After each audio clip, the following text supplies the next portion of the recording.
Hey guys, welcome to The Soundtrack, a podcast discussing film, television, and video game music with the fans, geeks, and super freaks. How's everybody doing? It's your host, Zack. I got another great episode for you. But first of all, I realized that in the last episode I said Happy March, but I forget that I release these episodes at the end of the month, so I might as well just say Happy May. That probably makes a little more sense. So hopefully you guys have a great month of May, because that's probably when you're listening to this. So new month, new background music. Got some special background music for this episode, because we are talking about Donkey Kong, and I've got a great special guest for this episode. You might remember Sydney Brega from a while back when we were talking about Mario music. She is Kevin Ruby's girlfriend. I've had Kevin Ruby on before. But she is by herself to talk about Donkey Kong. She is a Donkey Kong super fan, so I'm really excited. She's not a musician, but she knows a lot about the franchise, and it's just going to be a lot of fun. We're just going to talk about the games, and but before I bring her on, I'm going to talk about my top 10 favorite Donkey Kong Country tracks. So we're talking about the original Donkey Kong Country trilogy of games. We're going to take a look at how the whole franchise really got off the ground with these games and this iconic music from David Wise. So it's going to be super fun. I'm really excited. Lots and lots of music to talk about. I may also talk about Donkey Kong Country Returns in there a little bit too. A lot of music is the same in those newer games, but we'll probably talk a little bit about everything, see how it kind of translates, see how it's kind of been improved over time and how it's changed. So I'm really excited. Some of this music is some of the most brilliant music for video games. It's just great composing. So lots to talk about. You know, when you're talking about video game tracks, there's just so many things to pick from. I'll try to categorize it a little bit, and we'll see how much we can shove into one episode. So hopefully you're ready.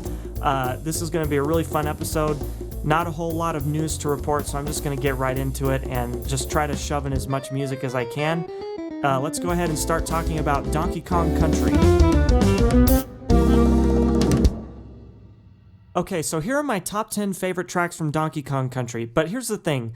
The soundtrack overall is so good that it's hard to just pick. The tendency is to just pick like the main level music, because that's usually what you hear when you play, because you spend most of your time playing the specific levels, which will have different themes depending on your environment and things like that. But in the case of Donkey Kong, and actually with a lot of other video game franchises, classic franchises like The Legend of Zelda, which we'll get to eventually, all these games have such great themes, and you hear a lot of the same things reoccurring throughout the series. So I think the better thing to do would be to analyze the different types of tracks that are in games. So what I'm going to try to do, and since there's so much music between all three of these games, and then not to mention Donkey Kong Country Returns, there's just so many tracks that I could talk about. So what I'm going to try to do is talk about a set of tracks as they correspond to each other as you hear them in the game.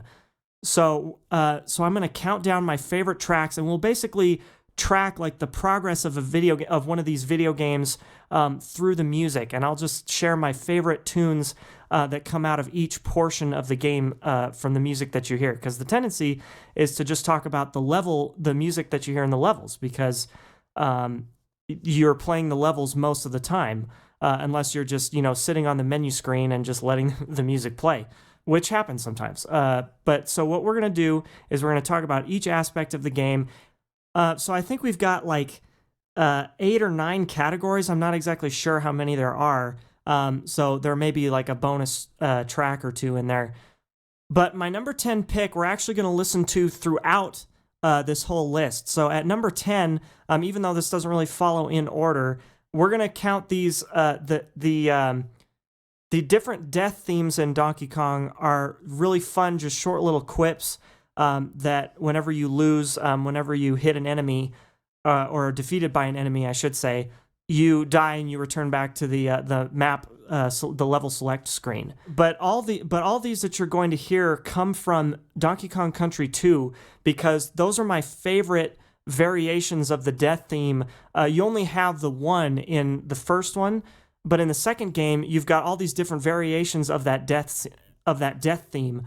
So I'm going to play for you throughout this list my favorite death variations of the death theme from Donkey Kong Country 2, and that'll be kind of our fun little segues, because there's not really much to say about them other than they really reflect. They each correspond to the level that you're playing. So whatever environment you're playing in, whatever level you're at, it'll play a different variation of that theme if you're defeated by an enemy, and it's really cool. I think it's one of the understated parts of this game. They're short little things, but it just it ties the game together. You know, it really makes you feel like you're in each level. Unlike like the first one, it's a really great. It's pretty iconic in a way, and I actually ended my little background music thing with that original theme, pretty much as it was in the first game. But in the second game, David Wise really takes it to another level, so that you really feel like, and also the death theme plays when you fall off the map, as well as getting defeated by an enemy. In the first game, I think if you fall off the map, you fall down a hole or something, it doesn't play any music, which is kind of weird. It's okay, but it's kind of fun. You always get to hear that theme in Donkey Kong Country 2, whatever level you're playing at. So number 10 is going to be my favorite variations of the death theme from Donkey Kong Country 2. Number 9. Okay, so if we're going to be hearing my number 10s throughout this list, we're actually going to be starting with number 9 in my first actual discussion. And when you really think about it, you don't necessarily have to die at any point in the game. So the death themes aren't really that critical to the progression of a game. They are part of the game, definitely, but they aren't critical to the progression of the game and the sense of accomplishment you feel as you get through it. Actually, it's kind of the opposite. You don't feel like you accomplish anything when you get destroyed by an enemy. But yeah, so when we first start a game, what's the first thing we hear? Obviously, the first thing we hear when we start a game, we have a good video game, and good video game music will have a great intro theme to bring you into the story before you even play the game, before you even start. There's always great music that leads you right into it. Same with movies, just kind of like movies have great overtures or whatever to get you into the movie over the title sequence or whatever happens. Depends on the structure of the movie. But Donkey Kong has one of the best intro themes ever, and they reuse it for Donkey Kong Country Returns from the first one. So I'll play both of those for you. And now the Donkey Kong Country 2 does have a great one, and also Donkey Kong Country 3 is okay. But the first one is great because it really sets the tone for the entire series, let alone the game. So what's great about it is you start with basically like a black background, and then Cranky Kong, who's this really old monkey that, you know, kind of pesters Donkey Kong throughout the game, and is also kind of serves as your guide if you need hints and things like that to get through it. But so he's, you know, like turning this little phonograph or phono record or whatever you call it. And, you know, it's kind of a nice little pleasant intro. And what's really cool about it is the theme. Like you start off hearing the theme right away, but it's just played in a very subtle manner, so you don't really realize what's happening. And then all of a sudden, the groove comes in and just smacks you over the head, and literally Donkey Kong comes in and just jumps right on Cranky and knocks him off this tree. So like all of a sudden it opens up to like a treetop, and Donkey Kong just knocks Cranky off the treetop.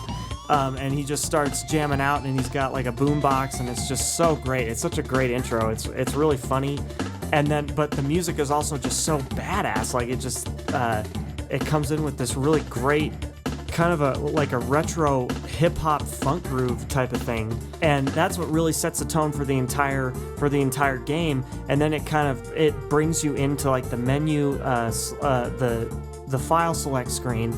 So oftentimes in a video game, there will be separate intro music and file select music, But this, I think the first game actually uses the same, so it kind of just shifts you into it, so you're still listening to the same song until you start the game.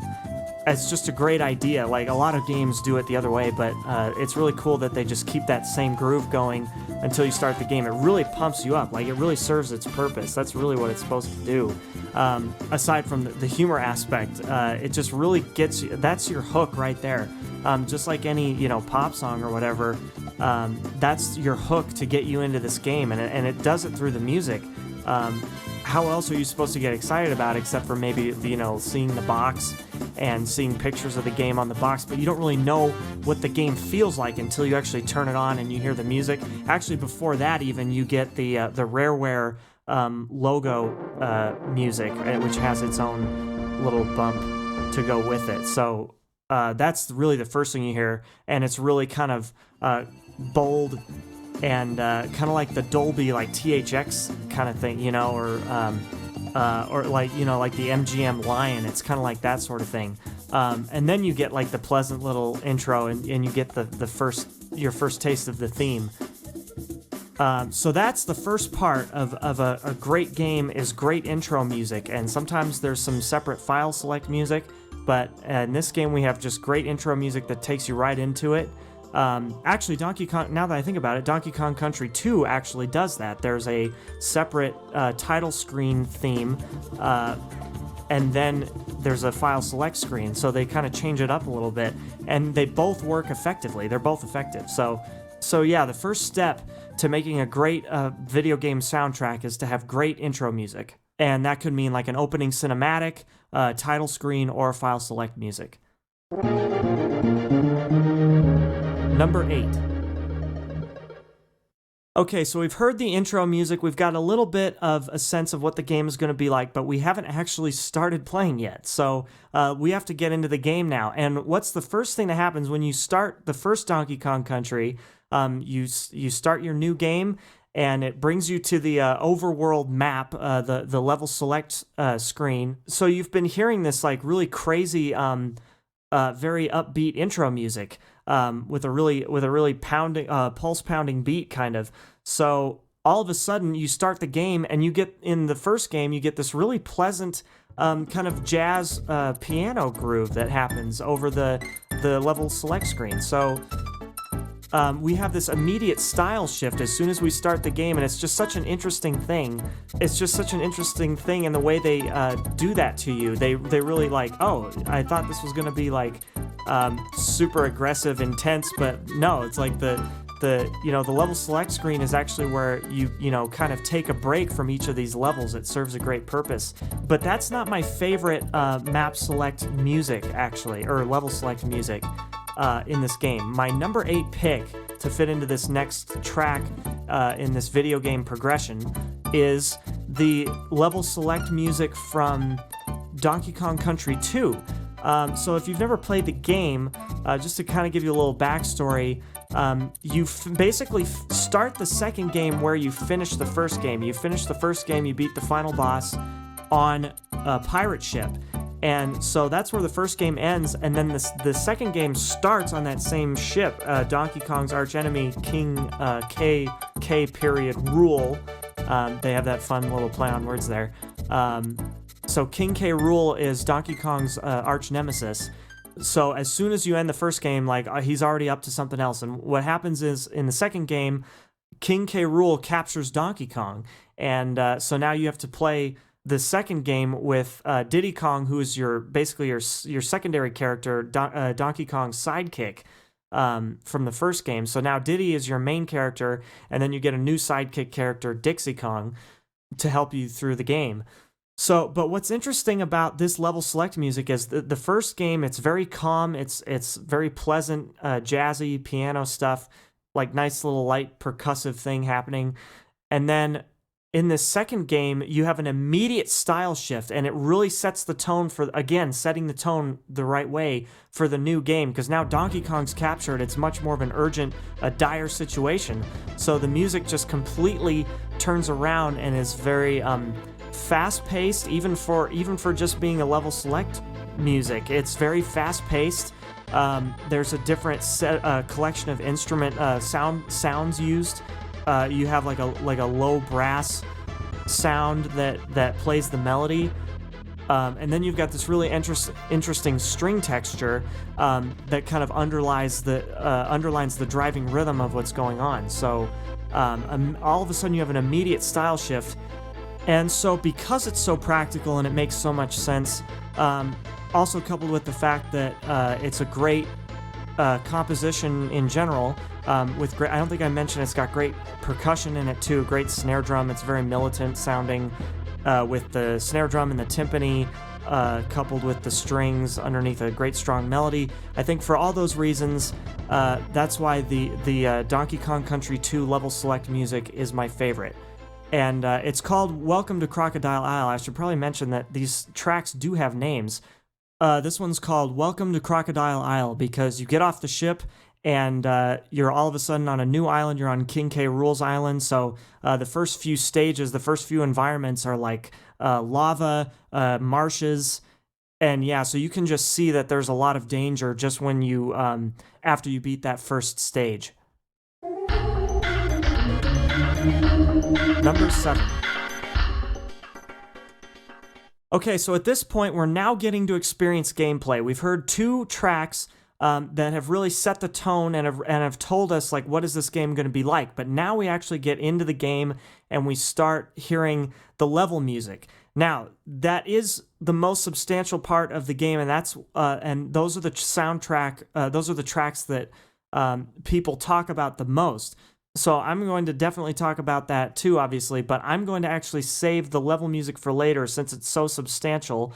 And it has to be the best music in the game because it's repetitive depending on how long it takes you to get through a level. You hear it the most, and it also really, like I said before, with the death music, whatever level you're in, that music really it makes you feel like you're in that level and you're in that environment.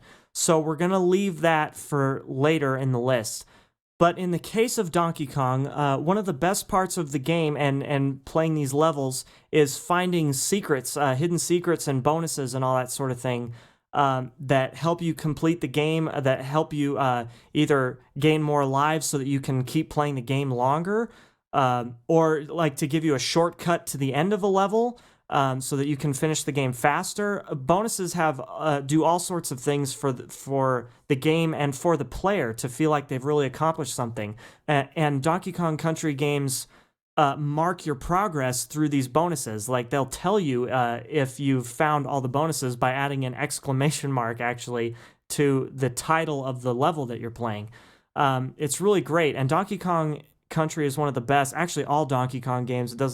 Not necessarily the DKC series, but any Donkey Kong game has been really successful with giving the player a sense of accomplishment.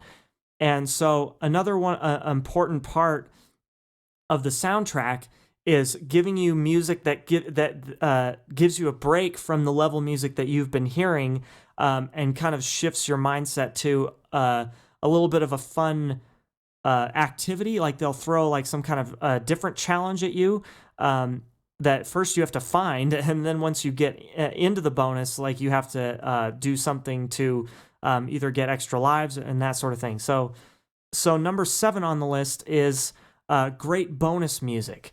And so for the best bonus level music, I've actually picked Donkey Kong Country 3, and to be more specific, the bonus intro music. So we've got intro music for the game, and now we also have, by this point in the series, we have I think it's first established in Donkey Kong Country 2 actually.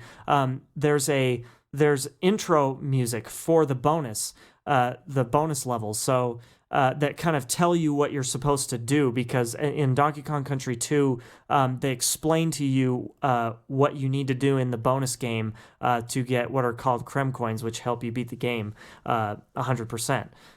So, but in Donkey Kong Country 3, I think this music was perfected, and you'll notice.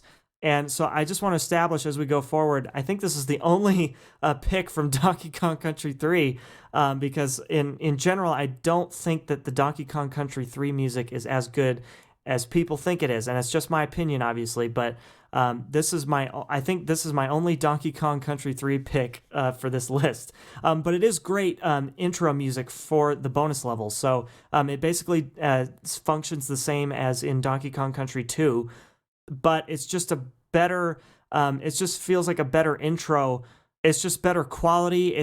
But it's a more complete idea. The Donkey Kong Country 2 bonus intro music is just too repetitive. It just doesn't sound that exciting. I don't feel like it really does its job like the other intro music of getting you excited to do the bonus. Like, you're excited to play the game, but that's a different thing. But like the intro music for these bonuses in Donkey Kong Country 2, it just doesn't feel as exciting, doesn't really get you hyped up for it necessarily. The bonus music itself, once you're in the bonus levels, is basically just like the main Donkey Kong theme. The DK Island Swing is basically what you hear there in the bonus. It's just redone for the bonuses. It's basically the same thing, and we'll talk about that later because that has to do more with the overall level music. But yeah, so the Donkey Kong Country 3 intro music for the bonus levels is definitely one of the best tracks in the game, the best track in the game, in my opinion. Part of the reason why I like it is because it has kind of a funky little James Bond kind of a reference in there. And it kind of goes into a nice, like, kind of a jazz shuffle type of thing. So it's a really fun intro, and that's a much stronger hook than the Donkey Kong Country 2 bonus intro music. We're getting very specific here.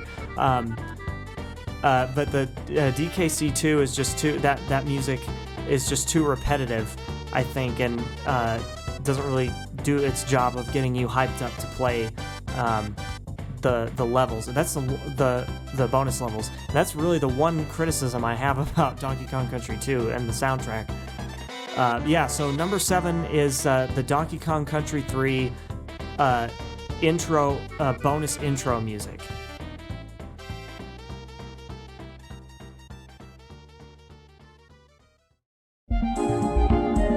Number 6.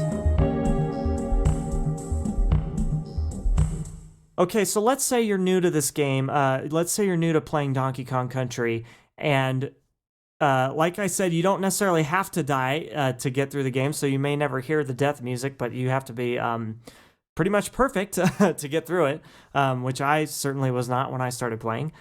So chances are you're going to hear that death theme, but if you hear that death theme too many times, you end up getting a game over. And at this point, we are going to talk about my number 6 pick, the best game over music in Donkey Kong Country. And my pick goes to Donkey Kong Country 2 again. It's just got a great, even though it's really sad when you get a game over, the game over music in Donkey Kong Country 2 just kind of lets you down really easily. In the first game, if you get a game over in the first Donkey Kong Country, you just get this really solemn, kind of a haunting ambient thing.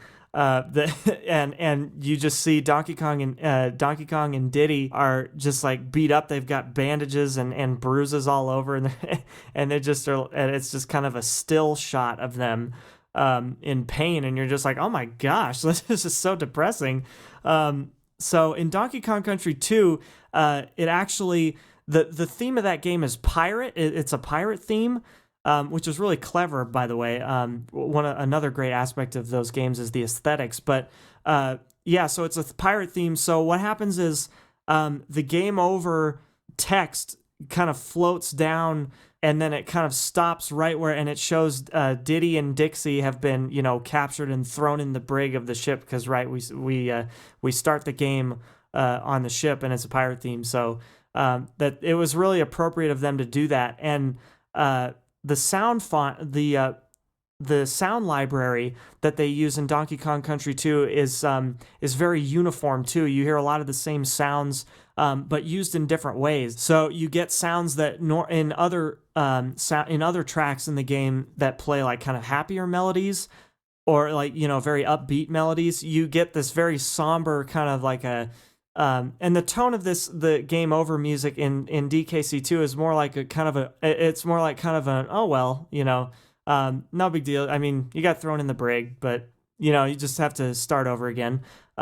And hopefully won't have to do it 2 more times, but it really lets you down easy. It doesn't really make you feel like you failed, Games, they want to challenge. A good video game will challenge you, but if you end up losing a lot, you don't want the game to, there's a lot of video games, and I've watched a lot of, oh my gosh, I've watched so many videos of, angry gamers and, gamer rage, and I guess they call it, being really salty. That's the word they use a lot in the gaming community. And so a lot of those gamers get really salty, especially when they keep losing, and then the game does something to make you feel like you're a failure, it's bad enough, you already failed, but sometimes the game seems to rub it in, rubs it in your face a little bit, but Donkey Kong Country 2 doesn't do that. It's more like the music really lets you down easy, and the way it resolves is just much more pleasant, and it almost is nice to hear, even though because losing is bad enough. But when you hear this music, it's kind of more like an, oh, well, type of thing. So I think it's great. So number 6, best game over music in DKC2 belongs to best game over music in Donkey Kong Country goes to the second game. It just has a great, kind of ends with a nice little resolution. I think it ends on an F7 chord, so it's actually, it ends with a major third in the chord, so it sounds a little more hopeful. It's not in minor. And then it's just a really nice bluesy melody played on muted trumpet, and it kind of gives you hope to try again instead of being just rage quitting and all that.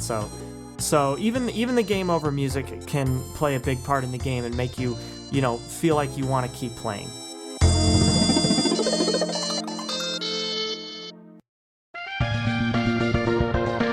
Number 5. Okay, so we've experienced a game over, and we just got to shake it off and restart the game again. And but we need a way, in games like this, we need a way to be able to, save our progress so that we don't have to try and play the whole game all at once and risk getting game overs and going all the way back to the beginning. And we also maybe play a level that we either want to play again, or we missed some bonuses and we want to go back and find them.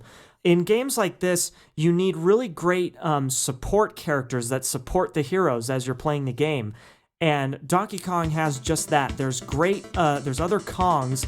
They're great characters that help you get through the game. So what's great about these characters, these Kongs, is that they show up in the same universe. Whatever Donkey Kong game you're playing, you're more than likely to find one of these Kongs that's from these early Donkey Kong Country games. They keep reappearing in other games in the franchise, and it's just really great to see them. You feel as much of an attachment to the support characters as you do to Donkey Kong and Diddy and Dixie, and Kiddy Kong, I guess, if we're talking about Donkey Kong Country 3. And so obviously, whenever you see a support character, they obviously should get a really great theme.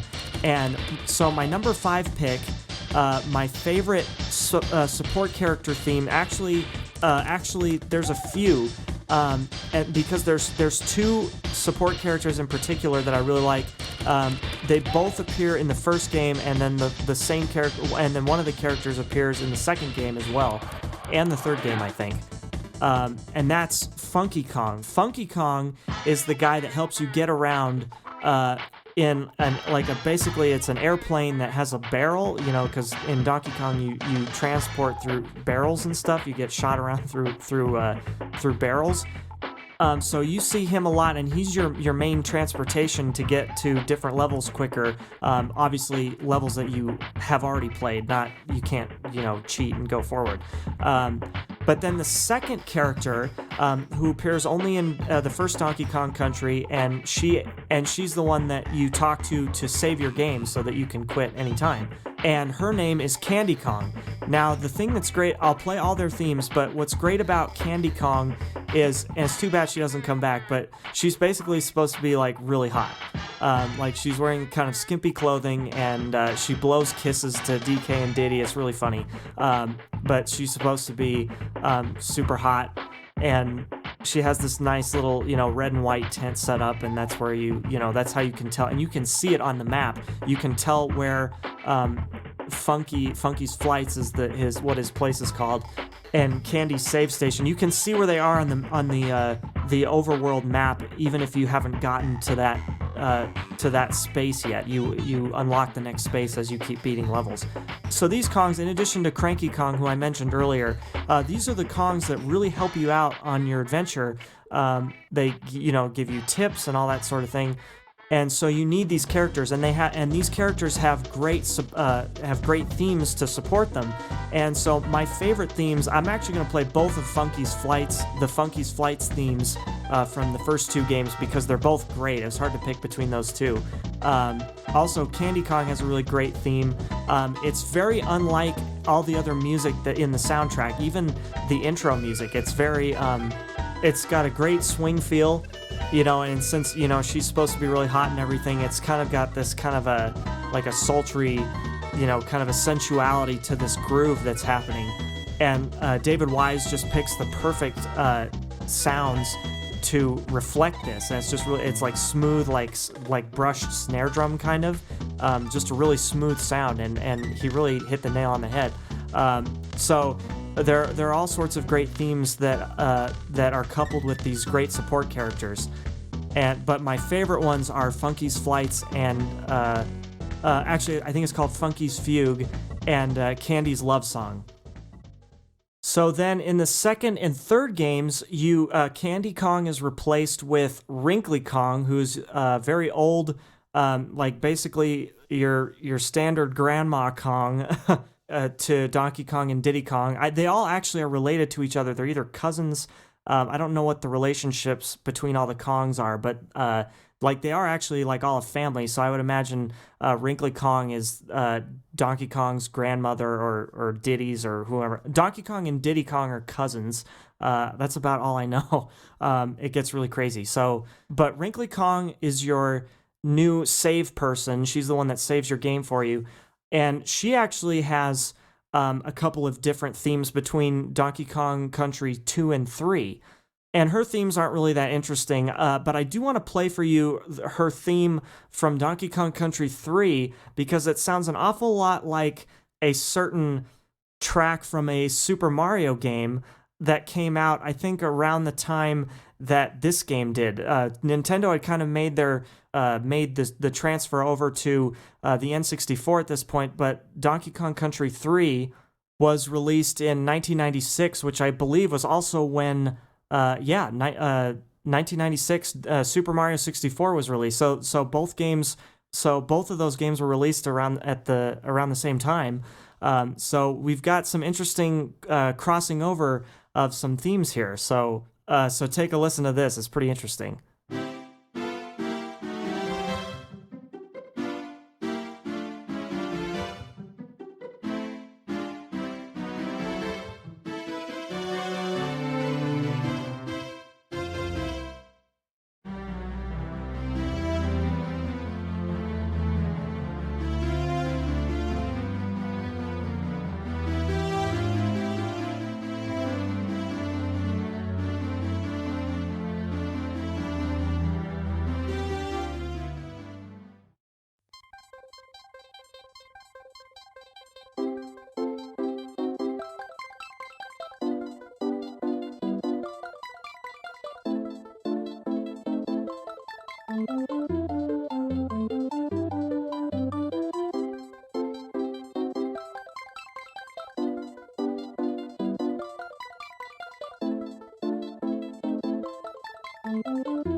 So the first track was Peach's Castle music from Super Mario 64, and then The second track was from Donkey Kong Country 3. It's actually not really Wrinkly Kong's theme music in that game, but there's one part where she is playing an N64, and it's kind of referencing the fact that she's playing Super Mario 64. So that's just really funny. It's almost like something South Park would do. Matt and Trey have done that with like the ends of some of their episodes. They'll promote their own projects, like they did it with like Book of Mormon. It's just super funny. And this kind of feels like the same thing. Nintendo's kind of doing the same thing here. Number 4. So the more we get into this game and use the support characters to our advantage, we're able to progress further in the game. And so in Donkey Kong and most great video games, when you reach the end of an area or like a stage of the game, you end up playing a boss battle. And that's where you test your skills that you've acquired up to that point, and each subsequent boss that you fight throughout the game, it gets harder and harder.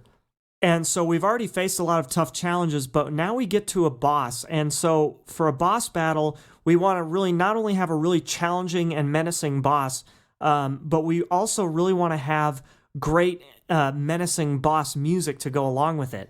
And I think the first Donkey Kong game does just that with their boss battle music. The Bad Boss Boogie, I think, is the name of the track. It's such a great track. Donkey Kong Country 2 comes pretty close. They're kind of the two tracks. They're kind of different styles of compositions. The first Donkey Kong Country boss music is a little bit more repetitive, but it's kind of appropriate. It feels more like kind of it feels more like a metal groove, where you kind of have that key change up a whole step, and then it comes back down. So like you kind of that's where the interest and the variation in the tune is created, is in the changing keys. And in the second boss music, I think it's called Bossa Nova in Donkey Kong Country 2, which kind of doesn't really make sense. It doesn't really sound like Bossa Nova at all. But you have a little bit different style of composition. You have kind of a main theme, and then so basically you have like an ABAC form with that second boss theme.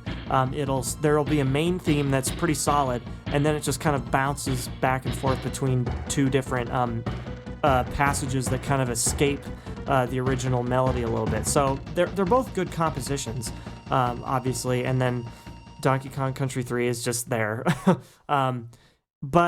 But the thing that's great about Bad Boss Boogie from the first game is that there's two. I've already kind of talked mostly about the piano. That's kind of the staple sound that's utilized in the first game. A lot of the best tracks in the game use piano. You hear it a lot. That's kind of one of the main sounds that you hear in all those tracks. Not every track, but that's kind of the most prominent sound, and it's very apparent when it's used. And like as I was talking about with the map select or the level select music. I think in the first game it's called Simian Segway. But anyway, yeah, so we get the piano a lot, but there's actually one other instrument that's used very well, and it kind of acts as a counterpoint to the piano, because the piano is played in all these in these more pleasant tracks, like Simian Segway, those types of tracks, and then also Candy's Love Song. It's also, you hear it in there too. So it's used in very appropriate ways. But then you have like that appropriate, that really nice counterbalance with this really edgy sustained electric guitar. You hear it a lot at Aquatic Ambience, which we'll probably talk about, has this really nice, like kind of a sustained electric guitar that you can kind of hear over the top. And in this particular instance, in Bad Boss Boogie, that guitar is used as the melody, not just as a sustained pad, but also as the melody. So it kind of functions in two ways, and it just creates this raw edge to the music. And also, you can also hear it. A great example is in the theme, in the intro of the first Donkey Kong Country. So you have these two, like a guitar and piano, like pretty obvious and pretty simple instrument choices to have in this sort of a game. Very popular instruments. But the way they're used, they kind of counterbalance each other. So you have some very nice sounds and some very raw sounds some like smooth versus really rough, and you get this really nice contrast. So, and not only that, the Bad Boss Boogie just has such a great underlying kind of a skeleton beat, kind of a skeleton groove underneath that keeps the song, it propels it forward. So that's what you really want in a great boss music. It's fast-paced, it really heightens the intensity of the situation, and it just makes so much sense. Even though the bosses themselves aren't the greatest in the first Donkey Kong Country, the music really supports what's going on, and it really makes you just become immersed in the action. Oh, also one other thing to add, Donkey Kong Country Returns actually adds on to the boss music by actually adding a boss intro. So now not only do you have like intro music for the bonuses, like to set you up for a bonus level, you get this kind of nice little intro music that sets up a boss battle. In Donkey Kong Country Returns, you have these cutscenes, these cinematics that set you up for every boss fight. Number 3. All right, we've battled all the way through this game. We've beaten every boss. We've cleared every stage. We're ready for the final showdown with the final boss. And since we've heard the same music over and over again for each of the bosses, we need one more special final boss track to really tie the whole game together, to really make you feel like it's the climax. So it just has to be the most intense thing. It has to, be the most unusual track maybe. And it just really needs to feel final, like this is the final showdown. And so the first two Donkey Kong Country games do a great job of being different from each other. There's great contrast. So I'm going to play actually both of them. If I had to pick which one of them is better, I would have to pick the second one, Crocodile Cacophony. So I'll play that one second. But both of these are great final boss themes. And now the great thing about the first final boss music for the original King K. Rool battle is great. It's called Gangplank Galleon, and it's such a clever idea for a final boss music. Because while I did say like the final boss music should be intense, it should also be different. It should stand out from the other tracks that you hear. And since the final battle takes place on a pirate ship, and you can see as you progress through the game, and it brings up the overworld map, the entire DK Island map. You can see the ship approaching from the distance, and the closer you get to the end of the game, the closer the ship gets to the island, and it's really cool. So when the ship finally docks on the island, you jump on the ship and you fight K. Rool for the final showdown. So what could be better than like a really jolly kind of a sea shanty that brings you in, and it starts very lightly, it starts very pleasantly, and it just totally catches you off guard. So it's really super clever, this final boss music. It's so different from any other game even, as far as final boss music goes. A lot of times it'll be really intense, but this is just such unique boss music, and it kind of makes sense with the way you have to fight the final boss. K. Rool kind of jumps around, and he's got a big gold chest plate and a tall crown and a big red cape. So he kind of jumps around, and he's really big and fat kind of. So the music just feels like it's just got this great rumble, like you in different senses of the word. Like you've got rumble as in like a tough fight, and then also like just the music seems to have this rumble and this kind of. It's just like a really heavy romp, So it's great final showdown music. I would pick it, except the Crocodile Cacophony music from the second game. It's just so well written, and it's just so much more intense. It's got that intensity factor that I really like in a final boss theme. So what happens in Crocodile Cacophony is you get this really strong, bold intro, and then you have several different kind of style and feel shifts throughout this one track, and it kind of basically, this final boss track kind of combines a lot of the different musical textures that you hear earlier in the soundtrack, earlier in the game. You hear kind of a subtle variation of the mini boss battle, like the regular boss battle music. but you also hear hints of different and I should have mentioned when I was talking about the level select music, there's actually two different level select tracks in Donkey Kong Country 2. There's like the main music, and then there's also like hidden bonus levels that you with those bonus coins that you grab throughout the game, you unlock these secret levels, and you have access to more of the game. And so it brings you actually into a different world, so you have a different level select music for that section. And so elements from that music are combined with just other samples, other parts of the... it's just sampling everything, basically. So that's why I really like the Crocodile Cacophony. I really love Donkey Kong Country 2 because it feels really final. You hear a lot of different elements from earlier in the game, and it really just kind of feels like it's culminating in this one final rumble, if you will, with King K. Rool. And Donkey Kong's captured. You have to rescue Donkey Kong. The stakes are really high, and so all of the already like this intensity that you've felt throughout the game, and with these really tough levels, and you go through really intense terrain to get there. You have to go through brambles, you have to go through lava, you have to go through like a spooky gulch kind of a thing. You have to go through a beehive. Like, there's just so much danger that you encounter throughout this game that this final boss music has to top all of that. So, and I think it really is successful in doing that. It's just slightly more fun to listen to, in my personal opinion, than Gangplank Galleon. But that's okay. It's just, they're both well-written pieces of music. I just think that the second theme just has a little bit more to offer, and it just feels like the culmination of everything that you've experienced up to that point. They're both great.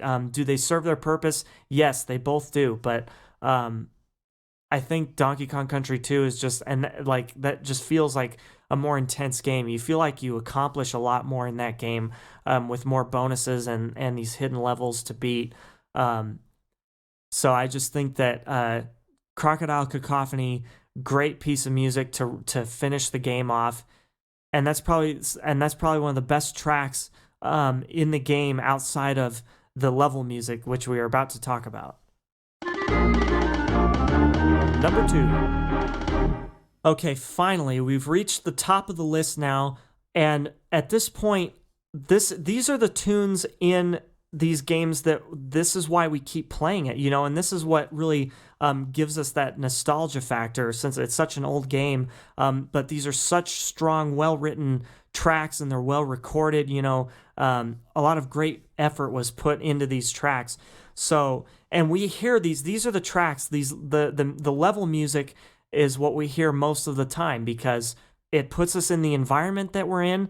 It frames the context of the danger and all this stuff and where we're at in the adventure. It gives us a sense of accomplishment, and also it just it has to be repetitive enough and fun, but fun to listen to, that you can keep playing these levels and you can keep playing this game over and over again. So, like, motivation is a huge factor in this music. So we're going to talk about a couple of different ways that these level tracks, this level music, contributes to this game. So yeah, obviously there's so many of these tracks in each game. Like, this is the majority of the music that you hear in each of these soundtracks. So it's almost impossible. Like, I could talk all day long, all day and all night about these, every one of these tracks, because they're so great. But what we're going to try to do is just take kind of the typical music and the typical environments that you would encounter in a video game, and how these and how they differ from game to game. So we're going to focus mostly on the first two Donkey Kong games, and just we're going to examine how you can do two totally different concepts for the same environment. Okay, so for the official number 2 spot, I'm actually going to first give some honorable mentions, since there's just so many tracks I could talk about. They're all great in their own right. So number 2 belongs to the best, I think, and we're going to go with pairs, because we're going to compare all of these anyway. Number 2 is the best reoccurring, kind of a recurring environmental level music. So there's lots of different environments that transfer over from the first game into the second game. So, but they just are kind of reimagined, and there's like a new concept for them. So, but these are tracks that you hear a lot throughout the game.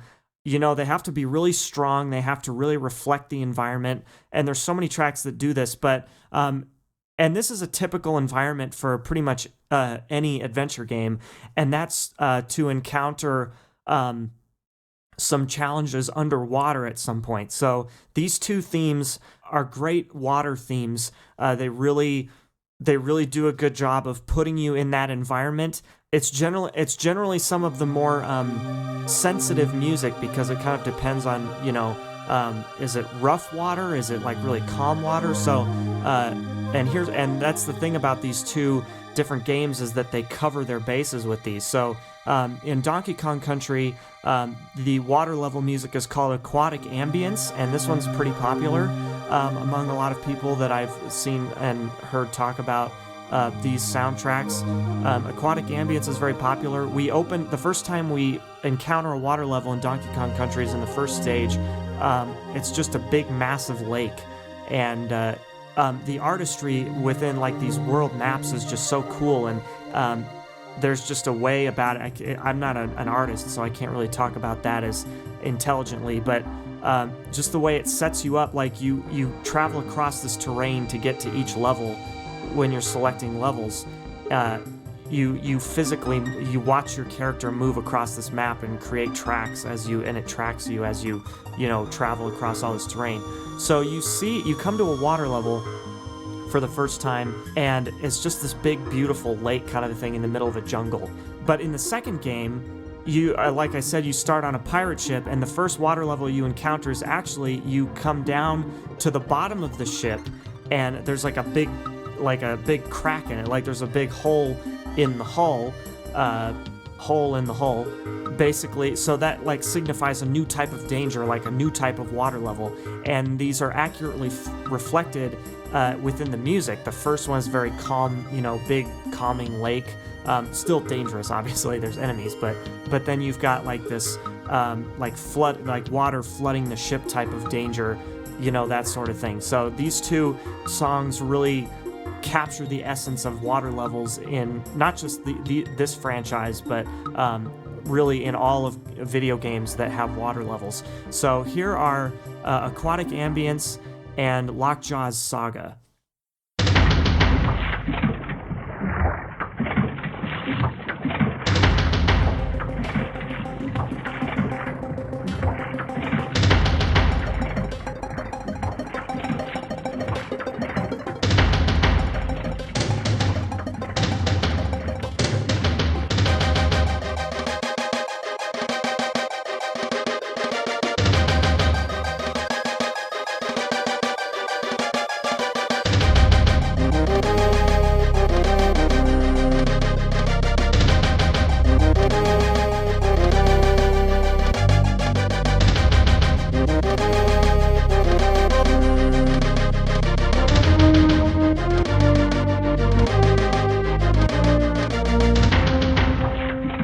Okay, so water levels are typical in all sorts of video games, but what about a level environment that's unique to Donkey Kong? I don't think there's anything more unique to Donkey Kong outside of maybe the jungle environment. I get even then the jungle environment isn't exactly unique, but I mean it is, about monkeys. But when I think of Donkey Kong, I think of those minecart levels where you ride in these carts. It's a major change from, constantly running around and killing baddies. There's times where you get in a minecart and you do these crazy tracks that just like float in the air, and you like jump from track to track, and you try to find, it's like an auto scroller, so you have very little choice in where you go. Like you have to follow a path that it puts you on. Sometimes it'll put a couple of paths in your way and you have to choose. But minecart levels are some of the most iconic levels in Donkey Kong, and so these tracks aren't exactly, even though they're the same kinds of levels, they aren't really the same environment necessarily. So this is a different situation in where you have kind of similar types of levels, but in different environments, so the music has to change accordingly. And so this is another honorable mention for the number 2 spot. These are the 2 minecart themes. The first one is from the first one is called Minecart Madness in Donkey Kong Country, and in Donkey Kong Country 2, it's called Disco Train. And so Minecart Madness in the first game, it's more of a typical minecart level, like you're in a mine. There's like a backdrop of like a dark mine, you know. In Disco Train, in the second game, you actually visit one of the stages in the game. You visit is a theme park. It's like a creepy, like spooky theme park. And the minecarts that you ride in are skulls, basically. It's pretty cool. But so like it's kind of creepy, but then at the same time you've got this really kind of fun, energetic music that kind of counterbalances it. And it's a disco groove, so it's really fun. And there's creative uses of sounds in Disco Train, like you hear screams as kind of it's not really tonal, like it doesn't fit into the tonality of the music, but it's like a cool ambient feature about it. It gives it a nice little effect, and they're just really cool. They're really great tracks. So here they are, the second honorable mentions for the minecart levels: Minecart Madness and Disco Train.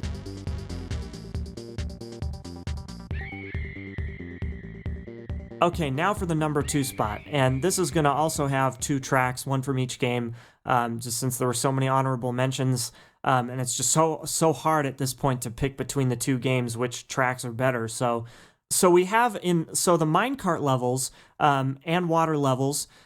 Those are types of environments and level designs that can recur throughout the game. They reappear and they're more challenging each time.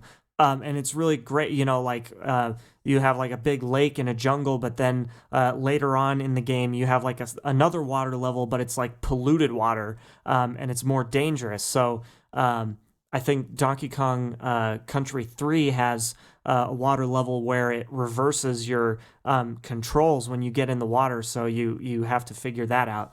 So those levels and those environments reappear throughout the game, but there comes a point in both games where you just need a new challenge. Like we kind of experience a lot of the same stuff for a while. We get introduced to some stuff, and we have to work through those challenges. But then, as we get closer to the end, we need to feel like we're going somewhere, because after a while we seem to play like kind of similar levels.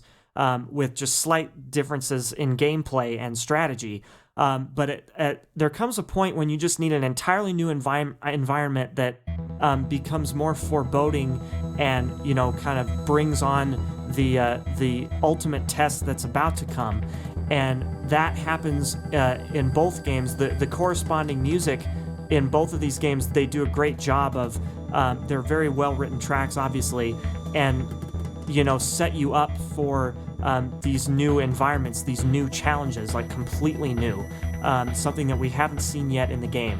And the first game, you come to like this abandoned factory that, like I said, polluted water. There's in this stage of the game, there's some of that. So more threatening, just more immediate like danger environments. So obviously, like a factory is a great.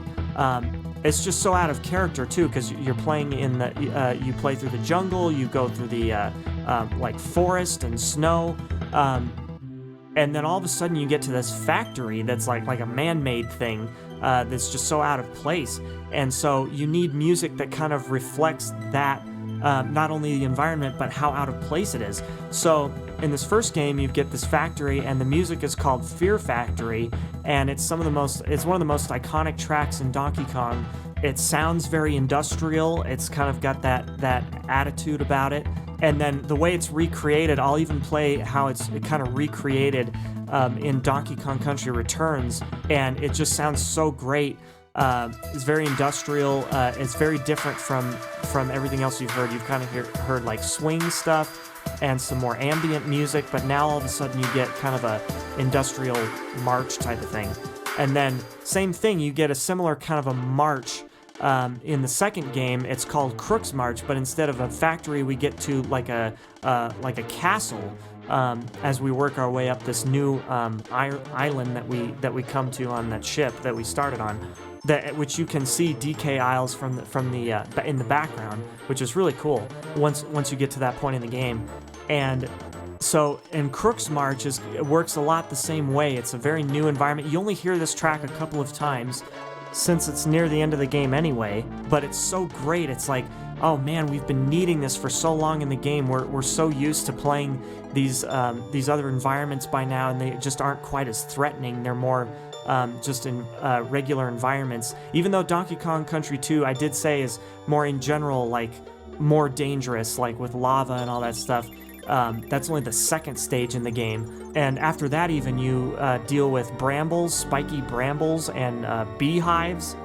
But then when we get to this castle, it's like, man, we've been needing this for so long. We've been needing a new theme to propel us into this, like, basically we're getting into, like, the third act of the game, as if we're thinking about it like a movie.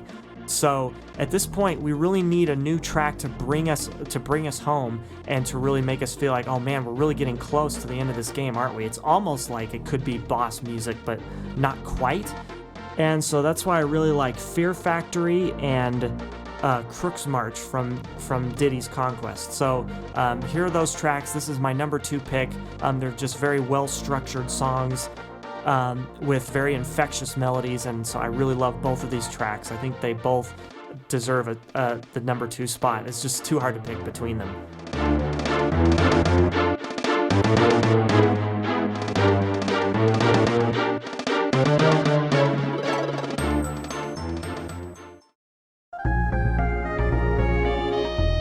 Number 1.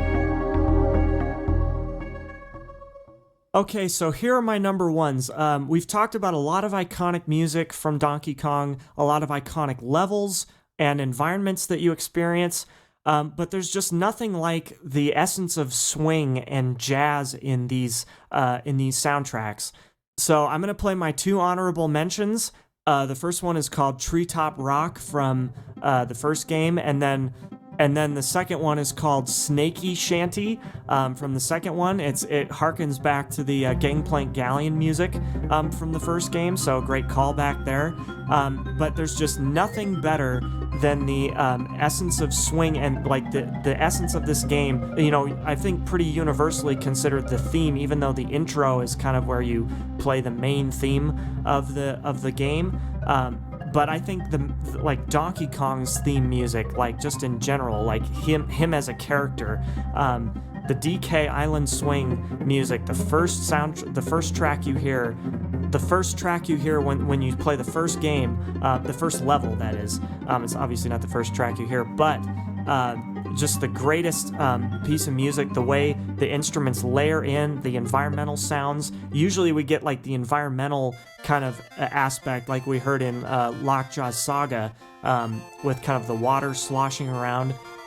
We hear and the screaming from the disco train. But we hear some environmental sounds right away in the first game, so that really set the precedent for all of the music to come after it. David Wise and his whole team, they just did a great job of putting the soundtrack together, and it's just phenomenal. Really, all 3 of these soundtracks are pretty great, but the first one especially and the second one really stand out as like some of the best game soundtracks in all of video games. So DK Island Swing is my number 1. I can't imagine it being anything else. I'd like to go with a different pick just to, just throw a curveball at you, but I really can't do that. DK Island Swing, the best track in Donkey Kong Country. Oh, whoops, there's actually one more that I almost forgot about.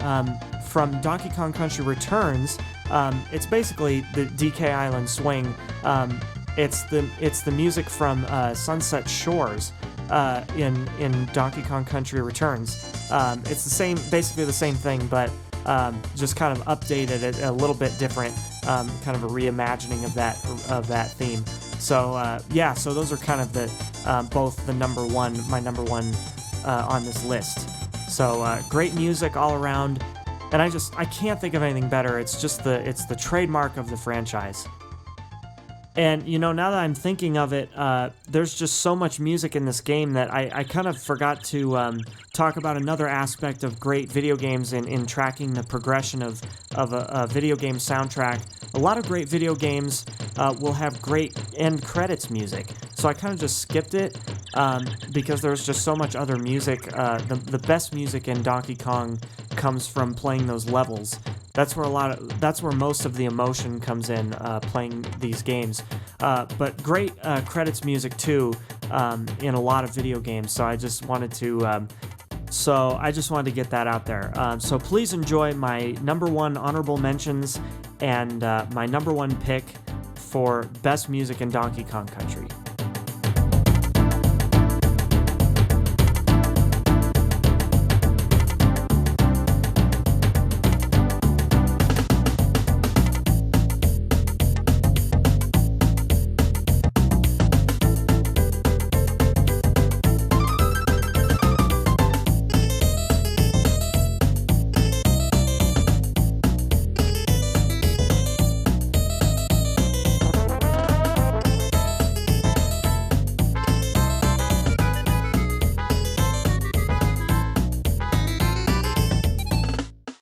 Special guest time. All right. I got a new special guest. I'm so excited. Well, not really new because you were kind of on and you gave a little bit of input in the Mario stuff. Yes, I was like a ghost. Yeah, a ghost.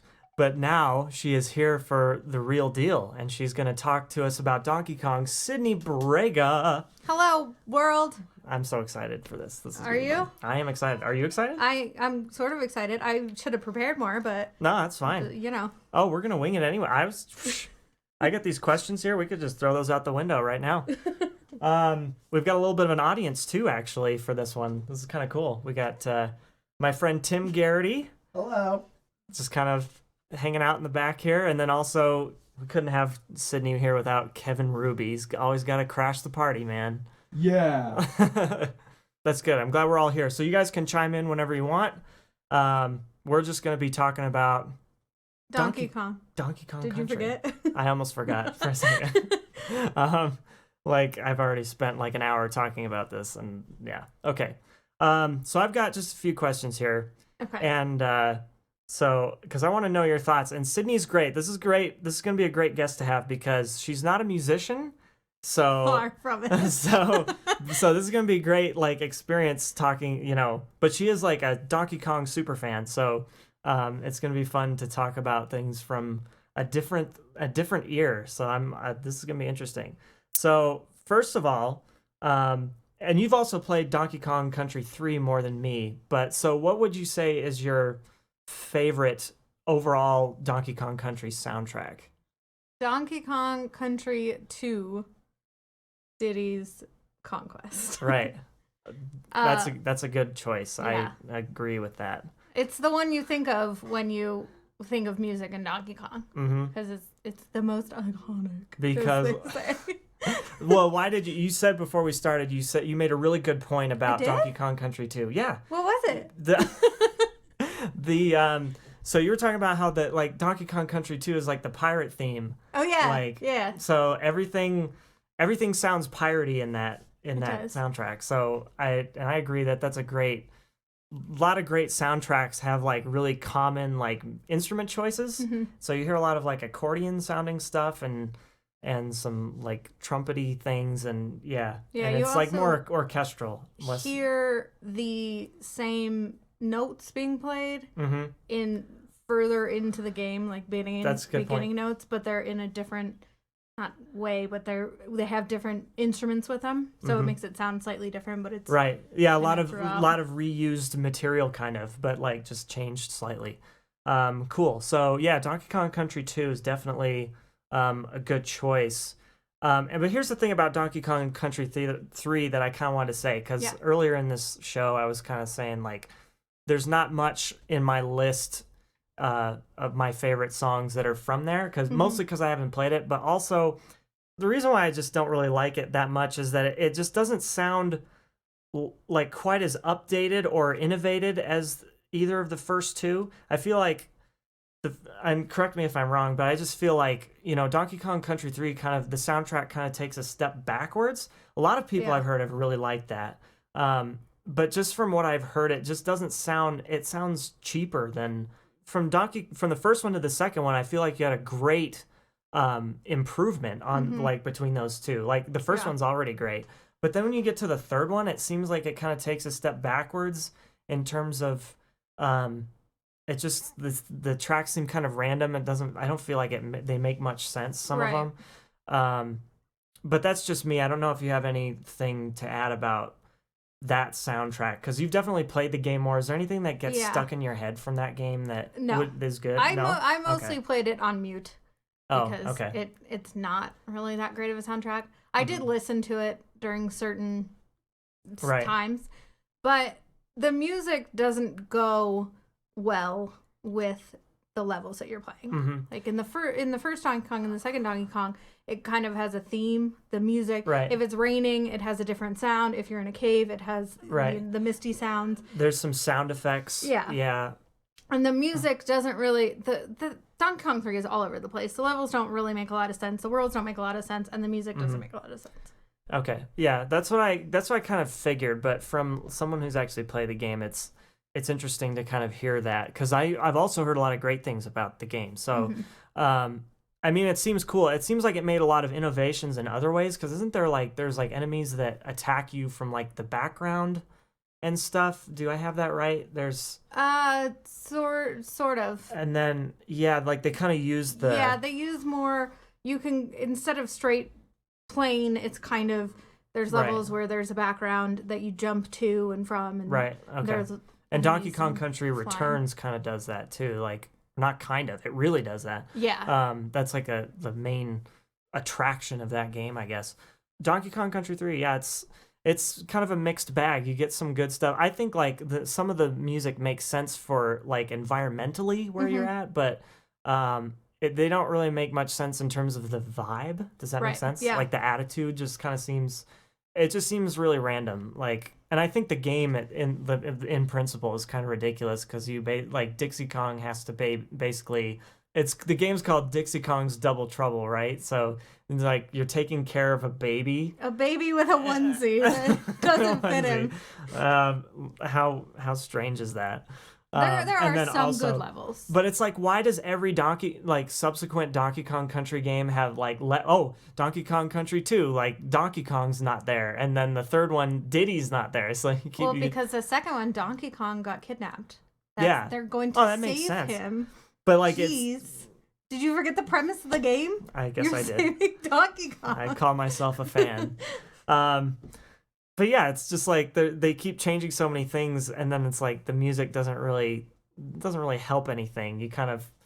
I don't really want to play it anytime soon. I don't really have a desire to, but a lot of people like it, so I guess I can kind of see it. There's some nice stuff in there, but whatever. Okay, so would Donkey Kong Country 2 basically be your like overall favorite game, or? Yeah.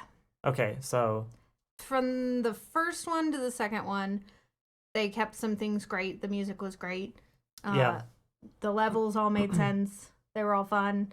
Adding new characters is a good thing in the second one. They added mostly new animal characters, which were that's way true. better. I didn't talk about that. Than Rambi. Rambi and On Guard are still there. But that's a good point. I didn't talk about Donkey Kong has like special animal buddies that help you out. You get like an ostrich in the first game, and who's supposed to fly, but he doesn't. He can't. And he's wearing tennis shoes. Yeah.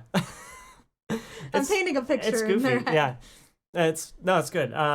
They don't have their own. It's kind of interesting though. They don't have their own music though, do they?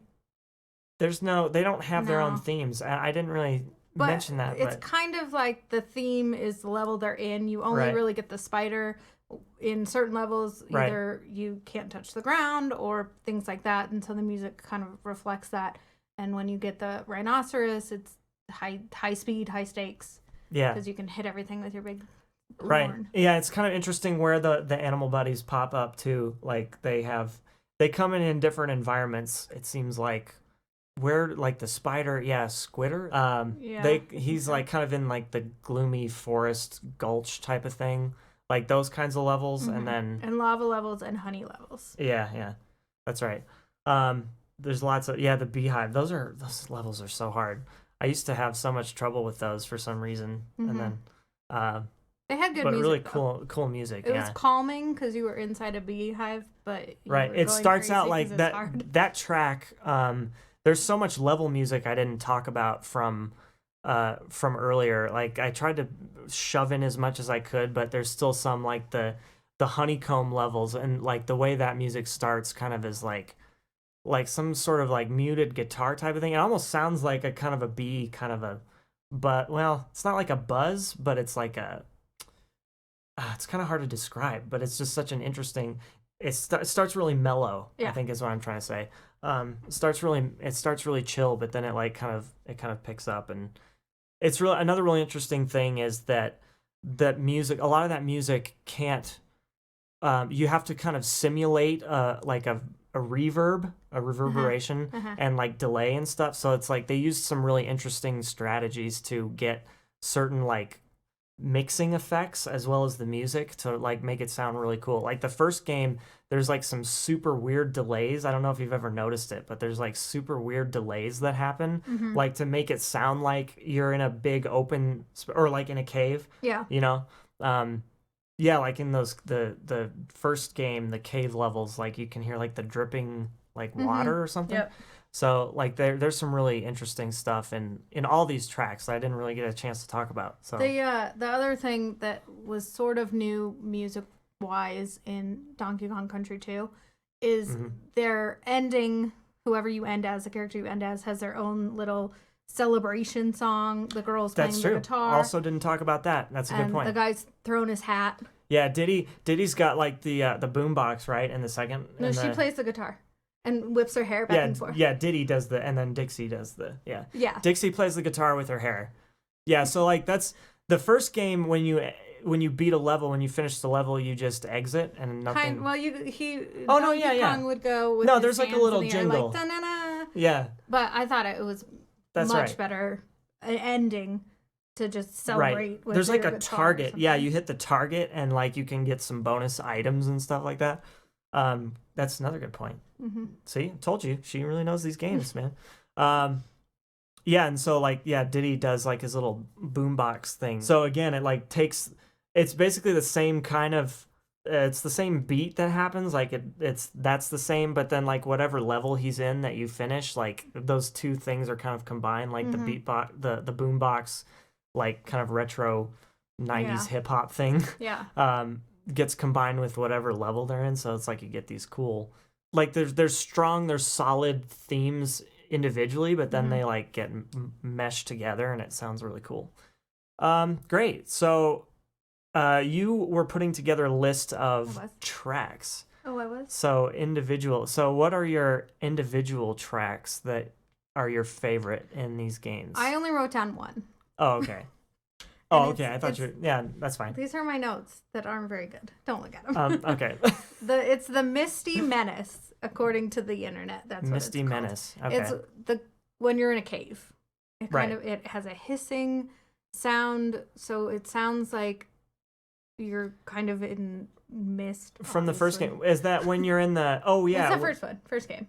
And those are the levels where they're all kind of similar, because then you have the minecart levels, but then you've got like the mine shaft levels where you're like on those planks, those boards or whatever. Yeah. No, it's the one where you're actually in the cave and there's the Is that the one that's like stop and go station, like those levels? Yeah. Yeah, that's cool. And so it's misty. It's really nice because it incorporates all the sounds a cave would have. Yeah, that's true. I assume. It starts it's like super ambient, right? It starts super, yeah. And they have hissing sounds because they have mostly snakes are the bad guys. So that's you have cool. The hissing sounds and then kind of the rolling mist and the gloom and the drips you were talking about. Totally, yeah, yep. It's just, I like it. That's good. Yeah. It's interesting. Like, I'm glad because that's like, there's a lot of people, like, there's a lot of really popular tracks, but I think they're all really good. Like, literally everything in the first two games has something about it that I think is really great. But a lot of people talk about the mine shaft levels from the second game, and then like the what is it called? Like Sticker Bush Symphony or whatever. The one when you're in the oh no the Bramble levels. No, Brambles. You don't like that one? No. I used to not like it. I can kind of. I don't like it. I'm okay with it now. I never beat it. those are hard levels.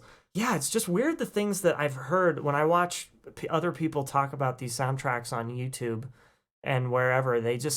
They all tend to talk about the same ones, and I'm just like, I don't really know what it is about this one that stands out to them. Yeah. I guess you just have to ask. The Minecart is very popular because it's a Minecart, right? Or it's a carnival, so it has kind of a carnival theme. Yeah. And it has that all one these I sounds. like.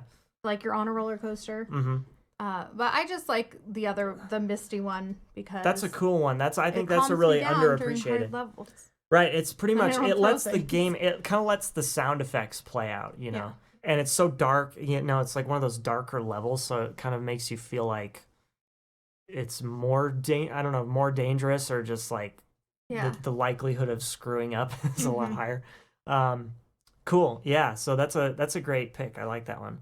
So okay, we're just about finished, but I just have kind of a bonus question. Okay, and that's what's your favorite Kong? Do you have a favorite Kong? And this could be in the whole franchise. It doesn't have to be from the first 3 games. I bet you don't know what it is. You're going to say it's Dixie Kong. No. Because I'm a girl. No. I was going to say Diddy. Oh, yeah, he's right. It is Diddy. But I was going to... I like Diddy more than... I like how you can fly with Dixie and all the new things she brought to the game. And I like how you can jump on bad guys no matter what kind of, except for the bees, really, with Donkey Kong. But I like Diddy because he's small, compact, he can go faster, he can still kill people animals that you aren't supposed to kill with his cartwheel. Mm-hmm. And he can jump farther with his little cartwheel thing. And I just like him. Yeah. He's my favorite. Diddy's great. Yeah. What a great character. If I had to pick one... He's underrated. He doesn't get enough credit because first he gets the spotlight stolen by Donkey Kong, and then he gets the spotlight on his own game stolen by Dixie. I know, yeah. Dixie, she's a girl and she can fly and she's awesome. But people tend to use Dixie more in the second game because she can float through a whole bunch of stuff. And then you got like Donkey Kong 64 where you have like Tiny Kong and she can twirl too, so she can go really far. I also like Swanky Kong.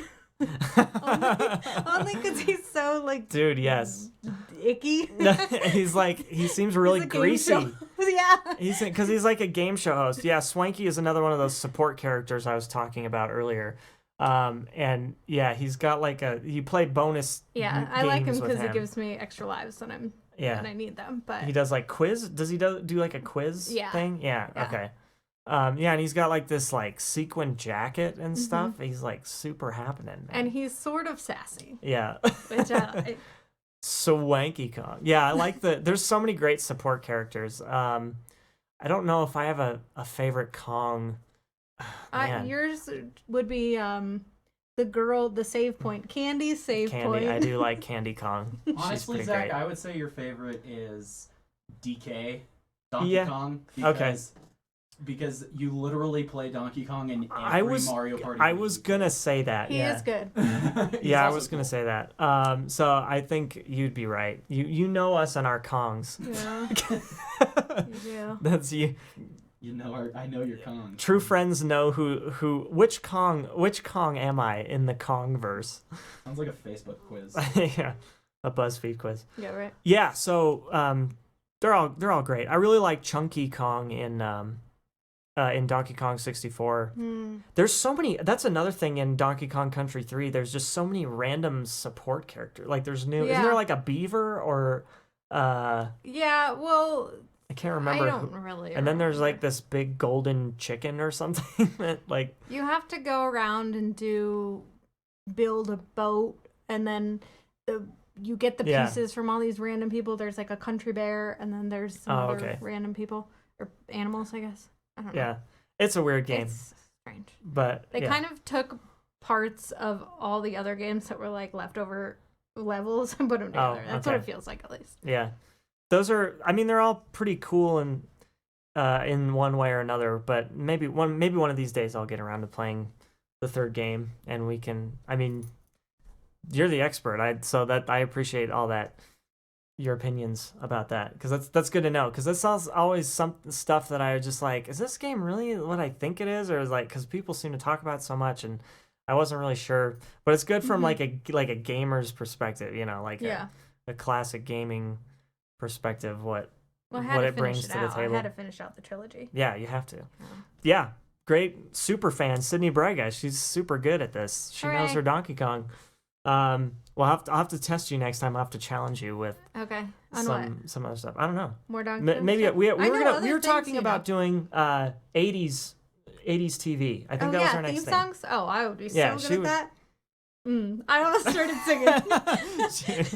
That's a different show. Okay. Good. Well, that'll be our next thing. Well, I'll let you go. Thank you, Sydney Brega. That was awesome. She totally nailed it. She was like, when she came on Kevin? When she came on the Mario episode, she was kind of like, I don't know if I should do that. I don't know if I know anything. She totally knows. Yeah, she totally did. You know what you should do? You should say bye, and then I'll say bye, and then put the soundbite of the vulture dying, the squawking. Yeah. It'll just be the end. Okay. I got killed. Am I crazy? No. Because that was funny in my head. Okay. No, that sounds funny.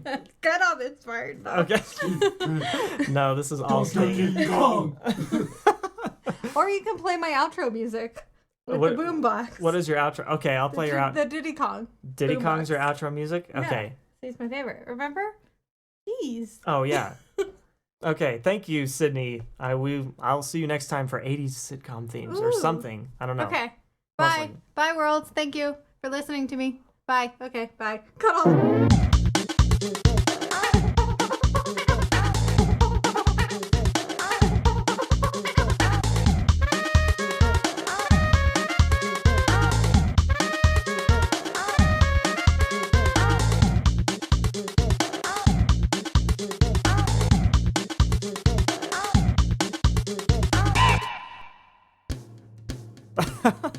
Hey guys, thanks for tuning in. I'm Zack Demas, and you've been listening to the soundtrack. Hey, if you like what you heard and you want to hear more, please subscribe to these episodes on iTunes. Also check out my website. These episodes are on there as well.